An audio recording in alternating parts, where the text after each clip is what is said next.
The whisper beneath the moonlight. The night was still in the valley of Eldenmere. The only sound was the hush of the wind as it drifted lazily through the tall grass, brushing the earth as if tucking it in for the night. The stars, countless and silver bright, hung above like a million sleepy eyes. And there, winding through the heart of the valley, was the river. The one that sang. It was no ordinary river. Its waters did not roar or crash like those in the mountains. Instead, it carried a melody, soft, low, and tender, as if the earth itself was humming a lullaby. The people of Eldenmere had lived beside it for generations, and from the oldest elder to the youngest child, all knew the river's song. They called it the Murmuring Veil, for its voice seemed to drape over the land like a silken curtain of dreams. The legend said the river's music was older than the valley, older even than the stars. Long ago, when the earth was still young, a wandering spirit had drifted across the land, weary and alone. She had no home, no place to rest her head. When she reached this quiet valley, she lay down upon the earth and began to sing. Her voice flowed into the soil, seeped into the stones, and found its way into the waters. The spirit vanished, but her song remained, forever cradled in the current. On most nights, the river's lullaby was gentle enough to soothe the entire village into sleep. But there were nights, special nights, when the music deepened, becoming rich and layered, as though the river remembered something from long ago. Those were the nights people dreamed more vividly than usual, their minds filled with visions of faraway lands, forgotten times, and faces they had never met. In the center of Eldenmere stood a small stone cottage covered in ivy. Inside lived Marin, a young woman with a quiet soul and an ear for stories. She worked at the village archive, tending to shelves of weathered scrolls and fading books, but her favorite pastime was sitting by the riverbank after sunset. There she would close her eyes and let the river's voice guide her into thoughts that felt like half-remembered dreams. But lately, something had changed. The river's song, though still beautiful, had begun to sound different to her. It was as though a shadow had slipped into its melody, faint but unmistakable. Sometimes, in the midst of its gentle hum, Marin thought she could hear words, not in the language of her people, but in something older, stranger, like a whisper curling just beneath the surface of the water. One warm evening, the moon rose full and round, casting a silver path across the river. Marin sat on her usual stone seat, her toes just brushing the cool current. The lullaby was soft tonight, swaying like a cradle in the breeze. And then she heard it again, that faint whisper. She leaned closer. The water lapped at the bank, its surface shimmering like glass. The words were almost clear this time. Come closer, they seemed to say. Come to the heart of the river. Her skin prickled. It felt like the voice was speaking not to her ears, but directly to her bones. Far away, in the deeper bends of the river where the water ran slow and black, something stirred, something that had been waiting. Whispers in the moonlight. The days in the village passed in their usual gentle rhythm, morning bells from the chapel, the distant laughter of children running through fields, and the scent of warm bread drifting from clay ovens. But as dusk began to stretch her indigo shawl across the sky, the river once again began to hum. That night, the moon rose early, full round, and tinged with silver. Its light poured across the village like liquid milk, turning rooftops to pale ivory and making the river shimmer as though tiny stars were trapped in its currents. Alara, now more curious than ever, sat on her porch wrapped in a woolen shawl. She closed her eyes and listened. The hum was different tonight, deeper, almost like the sound of a mother's voice humming a song to a newborn child. The notes floated through the air, soft as drifting snowflakes, yet powerful enough to quiet every restless thought. From her seat, she saw neighbors pausing in their nightly chores, buckets of water left halfway filled, laundry abandoned mid-fold. Everyone was turning toward the river without even realizing it. Their movements slowed, their shoulders loosened, their breathing softened. The water itself seemed alive, its gentle swells moving not with the wind, but in time with the melody. Ilara thought she saw faint shapes beneath the surface, like shadows of dancers swaying in rhythm. For a moment she almost convinced herself that the river was singing to her alone. Unable to resist, she walked barefoot down the narrow dirt path toward the shore.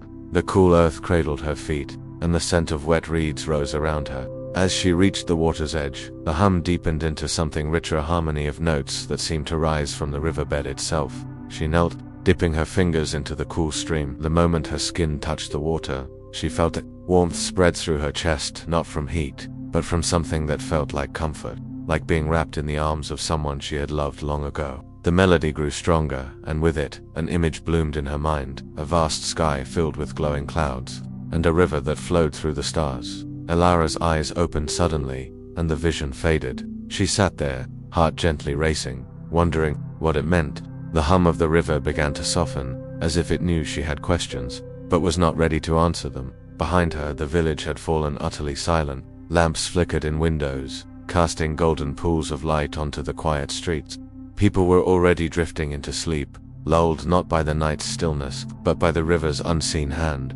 Elara turned back toward the dark water and whispered, "What are you?" The river replied not in words, but in a single, drawn-out note, low and deep, like the closing chord of a lullaby. The night of the first whisper, the days passed gently after Myra's first encounter with the river's hum. The village had resumed its quiet rhythm. Children played in the fields until the shadows lengthened. Old women shelled peas while humming under their breath, and men mended fishing nets by the fading light of the sun. But Mira noticed something that others didn't. Each evening, just as the first stars appeared, the river seemed to greet her. She would pause on the old wooden bridge and lean over its railing, letting the cool mist touch her cheeks. The current moved slowly here, as though it was taking a deep breath before speaking, and then a sound. It was not a song exactly, more like the faintest trace of a melody that drifted just beyond the edge of thought. A lullaby, unfinished yet familiar, tugged at the edges of her memory. She found herself lingering longer each night, unwilling to break the spell. One evening she brought a small oil lamp with her. She sat on the bridge and set it beside her, the flame trembling in the soft breeze. She closed her eyes, letting the river's whisper flow into her. The sound deepened, no longer just a hum but a gentle layering of tones, like water passing over stones, like leaves brushing against each other in the dark. And then she heard it, a voice. It was distant, almost lost in the current, yet it spoke her name as if it had always known her. Myra. Her eyes flew open, but the village was far behind her, the banks empty and still. The voice continued, not loud, but clear enough to wrap itself around her heart. "Do not be afraid. You have always belonged here." She sat frozen, her pulse steadying in the cool night air. There was no fear, only a deep calm, the kind that comes when you've found something you didn't know you'd lost. The voice spoke again, softer this time, almost like a secret. "The river sings, for those who listen, but it has not sung in full for many years." The words seemed to settle into the mist that curled above the water. She wanted to ask what it meant, but before she could speak, the voice faded back into the hum, the melody thinning until it was once again just the sound of water flowing downstream. From that night onward, Mira could not stop thinking about what the river had told her. She began carrying a small notebook, sketching its curves and noting how the light touched its surface at different times of day. She mapped where the current slowed, where the fish darted in silver flashes, where the reeds swayed like dancers in the wind. She noticed that the hum grew strongest under certain conditions: when the air was cool, when the moon was high, and when the water level was neither too low nor too full from the rains. It was as if the river waited for a perfect balance before speaking.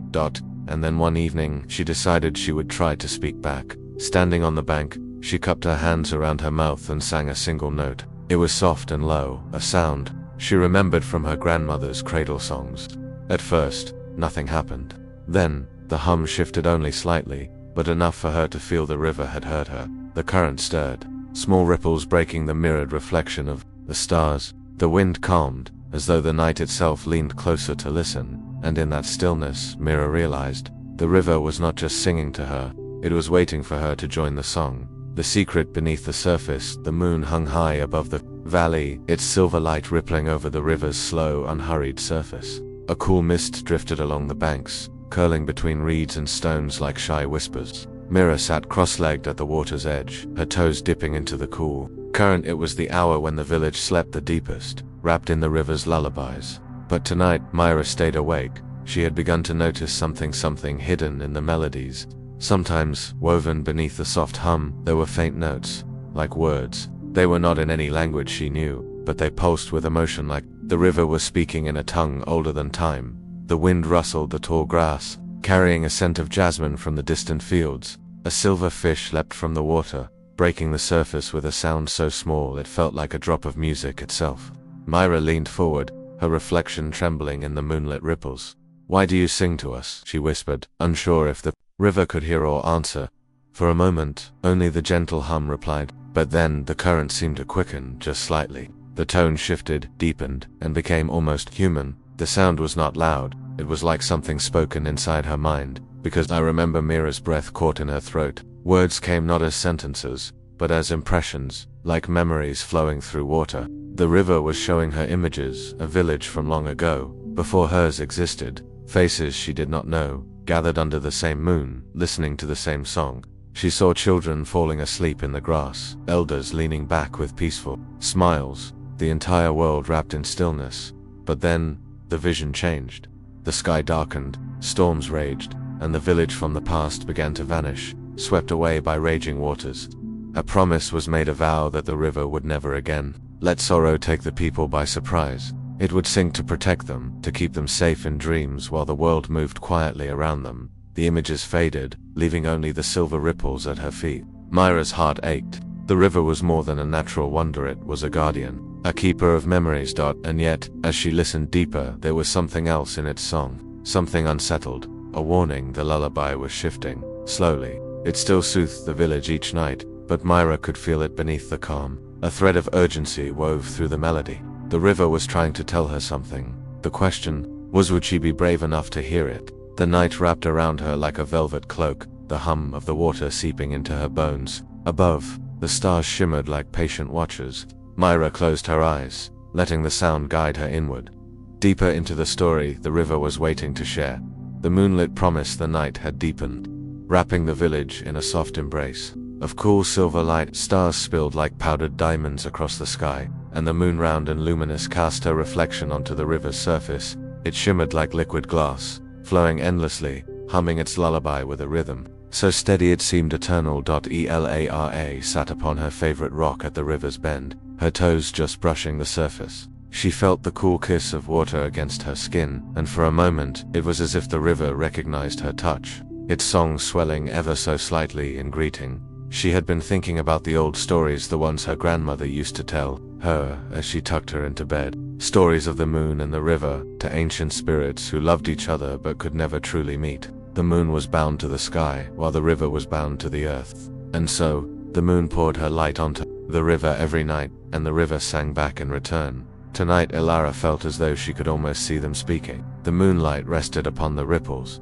dancing in patterns that looked like script letters from the sky. The river's hum deepened in tone, slow and measured, like a promise whispered in the dark. Far in the distance, an owl called its voice. Soft and low, crickets played their gentle notes. A faint wind moved through the reeds along the bank, their rustle joining the night's quiet orchestra. The entire scene felt like a lullaby made not of words, but of the earth itself, something ancient, something eternal. Elara closed her eyes and let the sound seep into her. She could feel it in her heartbeat, slow and even, matching the pulse of the water's flow. It was almost as if the river was breathing with her. Then came the moment she heard it, a shift in the song. The melody changed. It was still gentle, still soothing, but there was something new woven into it, like a hidden thread of silver. It was calling her Elara. The voice was not loud, yet it rang in her mind with perfect clarity. She opened her eyes, startled, but there was no one around, only the river, glowing beneath the moon. She leaned forward, her reflection gazing back at her, except it wasn't quite hers. In the rippling image her eyes seemed brighter, her hair crowned with strands of silver light. She reached out toward the reflection, and the water shimmered, as if alive, touching back. Elara, the voice came again, warmer this time. You have heard me before, but now you must listen. Her pulse quickened. The sound of the river was no longer just water against stone, it was words, sung in a language that didn't belong to humans but still felt like home.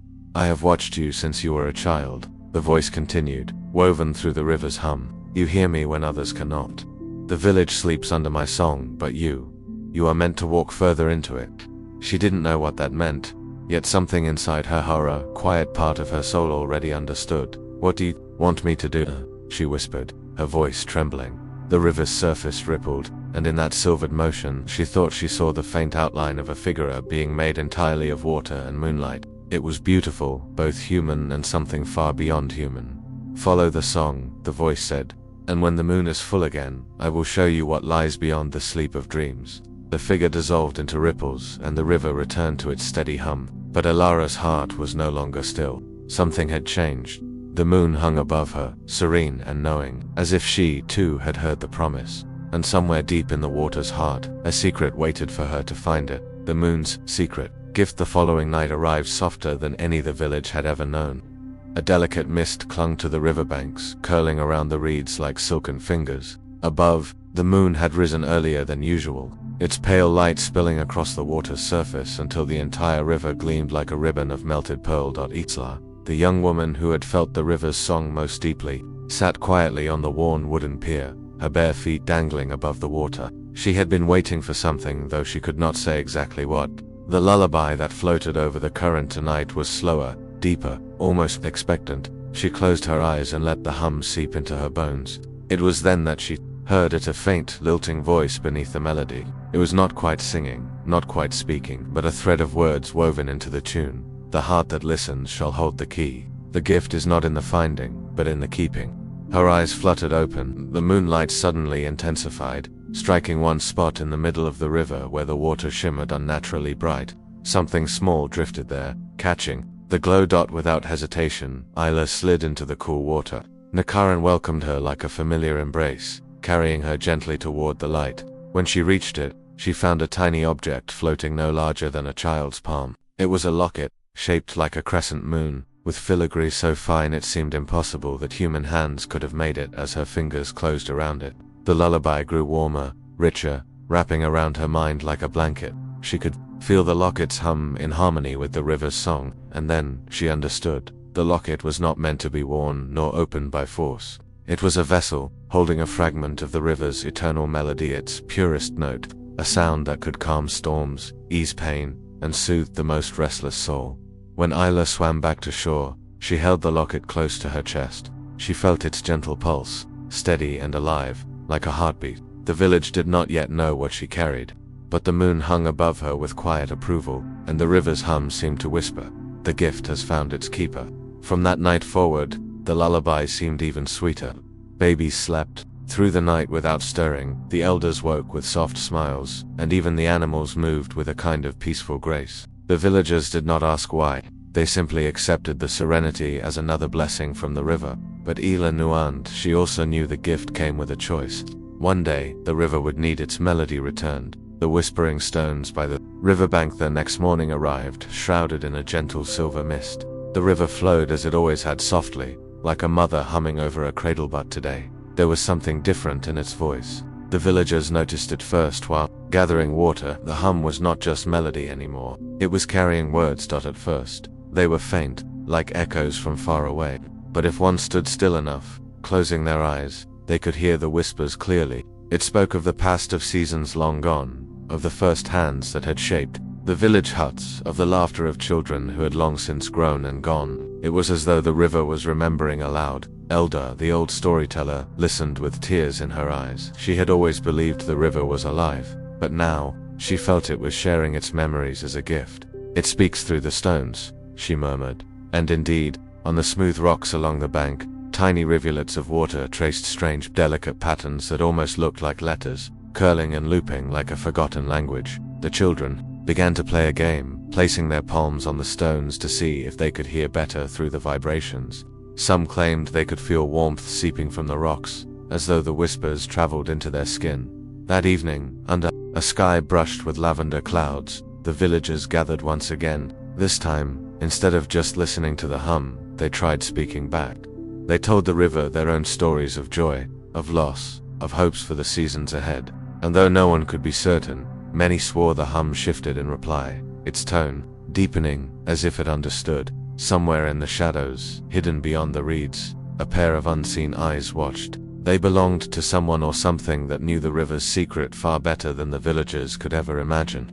And in that moment, the soft hum turned ever so slightly into a sigh.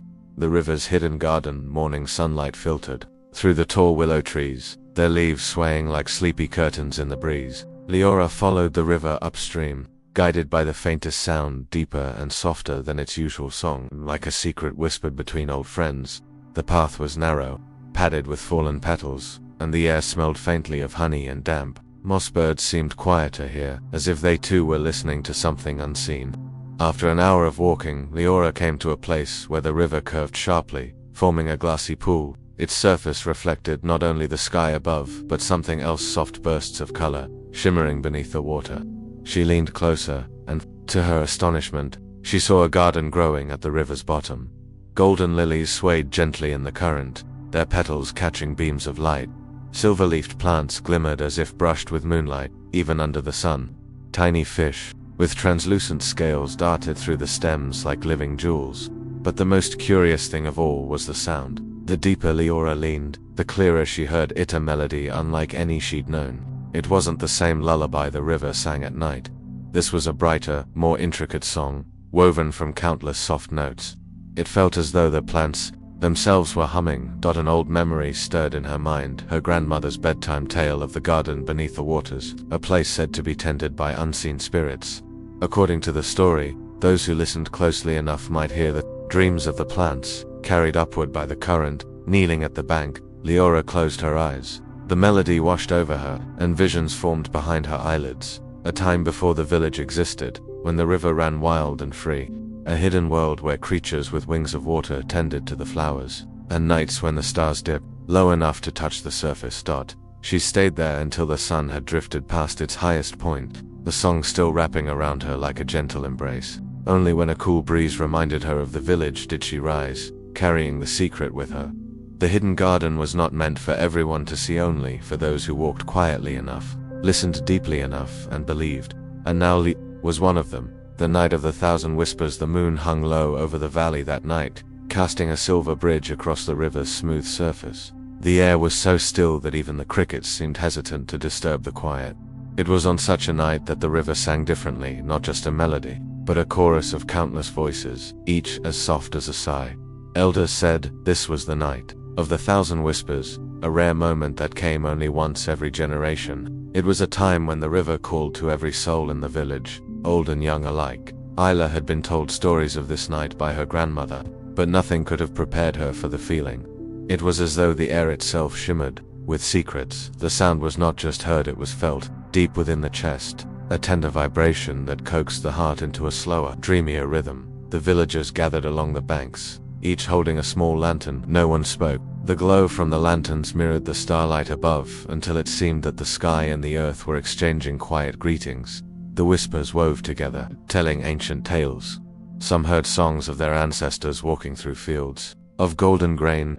Others heard lullabies sung to them as infants, melodies long forgotten by the mind but remembered by the soul. Isla heard something different. She heard her own name, carried on the water's voice, calling her to step closer. The sound was so gentle, so persuasive, that she didn't realize her feet were already in the cool shallows. The water wrapped around her ankles like a ribbon of silk, and then, as she closed her eyes, she saw visions. Not with her eyes, but in her mind. She saw a great tree, older than the mountains, with roots that drank from the river's heart. She saw faces she did not know, yet somehow loved. She saw herself, standing at the river's edge, decades older, still listening. When the song faded and the whispers melted back into the ordinary hum of the current, Isla found herself trembling, not with fear, but with awe. The villagers began to drift away, their lanterns bobbing like fireflies in the dark. Her grandmother approached quietly, laying a warm hand on Ilsa's shoulder. "It spoke to you, didn't it?" she asked. Isla could only nod. She knew, deep in her bones, that her life was now tied to the river's song, and the river, in turn, had chosen her. The moon's secret blessing. The night settled over Willowmere, like a silken shawl wrapping the village in its gentle embrace. The river glowed faintly under the moonlight, its hum softer tonight, as if it knew something was about to change. Leora walked slowly to the riverbank, her bare feet brushing against the cool grass. She carried with her a small lantern, though the moon's glow was more than enough to light her way. The villagers followed quietly, their footsteps almost inaudible, for this was not a night for chatter, was a night for listening. When they reached the bend in the river, they saw something remarkable. The moon's reflection in the water was not still, it shimmered and pulsed, as though the river and moon were speaking in a language no human could fully understand. The hum of the river rose and fell in perfect rhythm with the moonlights. "Dance." An old woman from the crowd whispered. "It is the moon's blessing. It happens only once in a lifetime." The villagers gathered closer, hearts beating in unison with the steady hum. Then, to their amazement, the surface of the water rippled outward, and a single silver lily bloomed from the center of the reflection. Its petals were so luminous they seemed made of stardust. Leora knelt and, without touching the water, bowed her head in respect. "You have given us your song," she murmured to the river, "and tonight, your blessing." A breeze swept through the valley, carrying with it a fragrance no one had ever known before, sweet, soothing, and filled with dreams.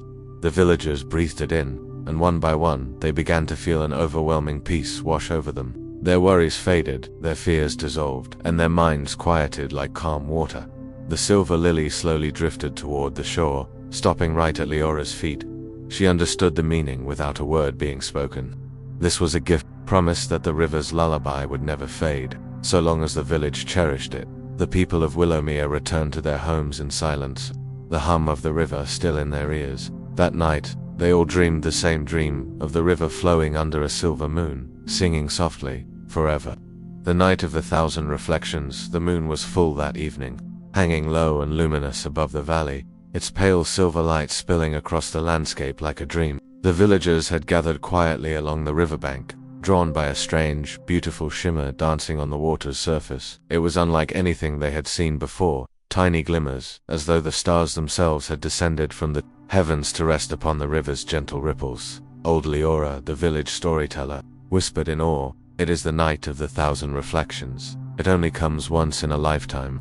Her voice trembled as she spoke, for she had only heard of it in stories passed down by her grandmother. The legend said that when the moon, the river, and the wind sang in perfect harmony, the water would reveal 1,000 shimmering visions, echoes of dreams, memories, and moments yet to come. The river's lullaby that night was softer than usual, almost as if it didn't want to wake anyone from the trance it cast. Each villager who gazed into the water saw something different. Lil Marin saw herself as a grown woman, tending to a flourishing garden by a small cottage. The fisherman, Darrow, saw the day he first met his wife, their hands brushing over a shared basket of apples, and old Leora saw her younger self, sitting on the same riverbank with her grandmother, listening to the very same story she was now living. But it wasn't just visions that appeared, it was feelings, too. Warmth spread through the hearts of those gathered, a gentle reminder that every soul was connected by threads of time, weaving past, present, and future together. The night seemed endless, each moment steeped in peace. As the moon climbed higher, the shimmering reflections began to fade. One by one, the visions dissolved into the soft, glassy darkness of the water. The river's song grew slower, like a lullaby reaching its final note. The villagers lingered, reluctant to leave, knowing that this night would live in their hearts forever. And somewhere in the quiet, between the last notes of the river's song and the first whispers of dawn, they understood the truth that the river was not just a body of water, but a keeper of dreams, a guardian of their deepest memories, and a gentle reminder that beauty often arrives when we least expect it. The hidden cavern of dreams. The next morning, a pale mist lingered over the village, wrapping every rooftop and tree in a gauzy veil. Amina awoke with a quiet sense of purpose, for that night's dream had not faded, it had only grown clearer. In it, the river had shown her a hidden doorway beneath its surface, a place where the hum transformed into words. She could finally understand by the time the sun had reached its highest point. She had prepared a small satchel, a warm cloak, a flask of fresh spring water, and a carved wooden charm her grandmother had once given her. She knew she would need courage for what lay ahead. At the water's edge, the river's hum was different today, lower, like a deep inhale before a secret was shared.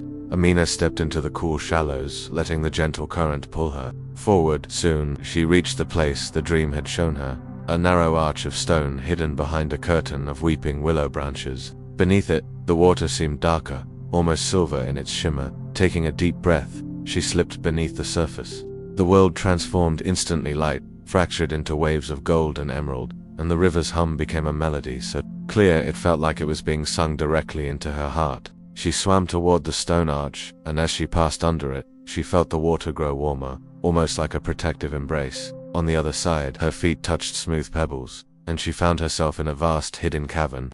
The ceiling glittered, with crystals that caught the faint light from cracks above, casting rainbow reflections on the walls. And there, in the center of the cavern, was a pool unlike any she had seen before. Its surface rippled without wind, and its glow came from within. Amina approached it slowly, and the hum of the river became words, gentle, melodic, and ancient. "Child of the shore, seeker of dreams, you have followed the current to the heart of the song. Here your courage shall meet its answer." Amina knelt by the pool, her breath steady, her eyes wide. She knew without knowing how that this was the place where dreams were born, where the river's lullaby began before traveling through the waters to every sleeping ear in the village. And in that moment, She felt it, the pulse of the entire valley, the heartbeat of every dream ever whispered into the night. The memory beneath the waters. The sun had dipped low, its final rays painting the sky in deep amber and rose. The river's surface shimmered with those same colors, as if it had gathered every fragment of light to hold in its heart. The air was hushed, the evening carrying a serene stillness that wrapped around the village like a familiar shore. Ari sat on the old wooden pier, legs dangling just above the water. He could feel the faint vibrations of the river through the planks, not loud, not hurried, but like a breath, slow, even, patient. The lullaby tonight was different. It carried a deeper hum, a sound that seemed to sink into his bones. Beside him, old Mara sat with her hands resting in her lap, her eyes closed, as though listening to an old friend. "Do you hear it?" Ari asked softly. "I do," Mara replied, her voice almost a whisper. "She's telling us a memory tonight, a memory from long before we were born." The boy tilted his head. "The river has memories." Mara's lips curved into a knowing smile. "Every drop of water has been somewhere before. The rain that fell on the mountains 100 years ago, the streams that trickled through forests older than time, all of it carries stories. Sometimes, when the night is quiet enough, she lets us hear them." The hum deepened, and Ari felt it, pictures blooming in his mind like lanterns being lit one by one. He saw a time when the river ran wider, cradling wooden boats filled with traders carrying silk, spices, and glimmering stones. He saw moonlight falling on dancers by the shore, their bare feet stirring the sand as flutes and drums played. He saw the faces of children, long gone, leaning over the banks to drop paper boats into the current. And then, the vision shifted. The river was wild, swollen with rain, rushing through the land like a silver dragon. Great trees leaned over it, and fish leaped high as if to greet the storm. It was both fierce and beautiful, untamed yet alive with purpose. Ari blinked, the images fading like mist in sunlight. The lullaby softened again, returning to the gentle, steady hum he knew so well. Mara's eyes opened, a glint of reflected moonlight within them. "Why did she show me all that?" Ari asked. "To remind you," Mara said, "that the river is more than water. She's a keeper of time. We're just part of her story, the same way she's part of ours. And if you listen long enough, you might learn how the two are bound together." The boy looked out over the rippling surface, his heart warm and quiet. The river had secrets, yes, but now, it felt as though some of them were meant just for him. The night deepened. Stars drifted awake in the sky, and the villagers' lamps began to glow like fireflies in the dark. The lullaby continued, steady and sure, cradling the whole valley in its ancient song. Ari didn't know how long he sat there, watching the water, but when sleep finally came, it was as if the river itself carried him into his dreams, floating, safe, in a current older than time. The night of the silver rain. The air that evening was thick with the fragrance of wild jasmine, carried from the far meadows by a gentle, playful breeze. The villagers moved quietly along the stone pathways, lanterns in hand, their soft lights swaying like fireflies in the dark. There was a feeling, unspoken yet understood, that something extraordinary was about to happen. By the river's edge, the water shimmered more brightly than usual. The moon was veiled behind thin clouds, yet the surface of the river gleamed as if lit from within. Ilara stood barefoot on the damp grass, her toes brushing against the cool earth. She could feel the river's hum vibrating gently beneath her skin, like the soft purr of a contented cat. From somewhere deep within the forest, a sound like the faint ringing of silver bells drifted on the wind. The elders recognized it immediately, the call of the silver rain. It was said to be a blessing that came only once in a century, when the river and the sky decided to sing in harmony. The first drop fell silently into the river, and instead of ripples, it created a glowing ring of light that spread across the water's surface. More drops followed, each one silver white, leaving no wetness on the ground, only tiny sparks of light that clung to leaves, hair, and skin. The rain felt like soft silk brushing against the villagers' faces, each drop carrying a note of music, so delicate it could only be heard with the heart. As the silver rain fell, the river's lullaby deepened into something older, wiser melody that seemed to hold the memory of every dream the village had ever dreamed. Children curled into their parents' arms, their eyes fluttering closed. Elderly hands clasped together, remembering loves long past, yet suddenly close again. Ilara stepped into the shallow water, the silver drops falling onto her hair and shoulders, each one melting into warmth against her skin. She felt the river's voice grow clearer inside her mind, speaking not in words but in feelings. Peace, belonging, and the promise that all who listened would be carried safely through the tides of time. When dawn approached, the silver rain faded as quietly as it had come, leaving behind no trace except the calm in every heart. The village awoke slowly that morning, each person knowing they had witnessed something too sacred to put fully into words. And the river, it hummed on, steady and sure, as though it had simply been doing what it always had, singing the world to sleep. The river's last song, the night had come gently over the valley, the kind of night when the stars seemed to drift lower, as if they too wanted to listen to the river's soft hum. The villagers gathered by the banks one last time, their faces lit by the silver wash of the moon. Children clutched their parents' hands, the elders leaned on canes, and everyone's breath slowed in rhythm with the water's song. Ilara stood at the very edge, her toes almost brushing the cool current. She had carried the river's melody in her heart for years, but tonight, it felt different. It was as though the river was speaking directly to her, not in words, but in a language older than memory. The hum was slower now, deeper, like a lullaby reaching its final verse. A breeze moved through the reeds, adding a whispering harmony, while fireflies swayed in gentle arcs, their golden light reflecting like scattered stars upon the rippling water. The old storyteller, who had lived through more seasons than anyone else in the village, stepped forward. His voice was quiet, yet it carried. "The river has sung to us for generations," he said. "It has kept our dreams safe, our hearts calm, and our nights free of fear. But tonight, it sings not just for sleep, but for farewell." A ripple of emotion spread through the crowd. Some began to hum along, others closed their eyes, feeling the melody seep into their bones. Elara felt her heartbeat sinking with the slow rhythm of the river. She knelt, touching the surface. It was warm, as though the river itself held the last light of the sun within. And then, the song began to fade.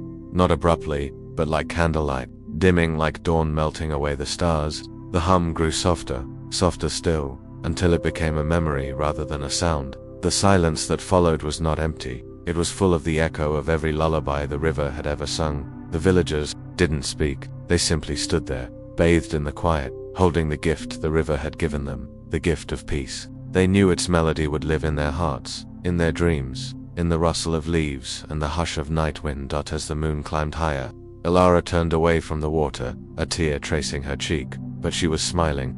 She understood now. The river had never truly been in the water, it had always been in them.